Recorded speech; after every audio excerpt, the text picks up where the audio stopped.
అసలు కొన్ని మూవీస్ మన టీఎఫ్ హీరోస్ ఎలా సెలెక్ట్ చేసుకున్నారో ఈ మూవీస్ అని అనిపించేటట్టు ఉందమో. ఇంకా ఆ మూవీస్ అయితే మామూలు ఫ్లాప్ అయితే అవ్వలేదు. సో ఆ మూవీస్ ఏంటంటే ముందుగా మన మహేష్ బాబు గారు నటించిన బ్రహ్మోత్సవం. అసలు ఈ మూవీని ఎలా తీసారా అని అనిపించింది. ఇంకా ఫ్యాన్స్ కూడా బాగా డిసప్పాయింట్ అయితే అయ్యారు. తర్వాత మన రామ్ చరణ్ గారు నటించిన తుఫాన్ మూవీ. అసలు ఈ మూవీని ఎలా ఒప్పుకున్నారా అని అనిపించింది. ఇంకా రామ్ చరణ్ గారు ఇప్పటికీ రిగ్రెట్ ఫీల్ అవుతారంట ఈ మూవీని ఎలా ఒప్పుకున్నానని. తర్వాత మన చిరంజీవి గారు నటించిన శంకర్. అసలు ఈ మూవీని మన మెహర్ రమేష్ అన్న ఎలా ఒప్పించడం అర్థం కాలేదు చిరంజీవి గారి చేత. ఈ మూవీ చూసిన తర్వాత ప్రతి ఆడియన్స్ అయితే మామూలు డిసప్పాయింట్ అయితే అవ్వలేదు.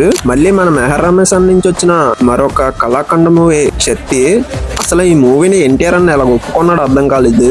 అసలు ఈ మూవీ స్టార్ట్ చేసినప్పుడే చాలా మంది డైరెక్టర్లు చెప్పారు దేవుడి జోలికి వెళ్ళొద్దు, ఇంకా శక్తి అని టైటిల్ పెట్టొద్దని. కానీ మన మెహర్ రమేష్ అన్న వెనుకున్న మూవీ అయితే తీసాడు. తర్వాత ఘోరంగా ఫ్లాప్ అయింది. తర్వాత మన రవితేజ అన్న నటించిన అమర్ అక్బర్ యాంటోనీ మూవీ అయితే అసలు ఈ మూవీని థియేటర్లు ఎలా చూసారని అనిపించింది మావా.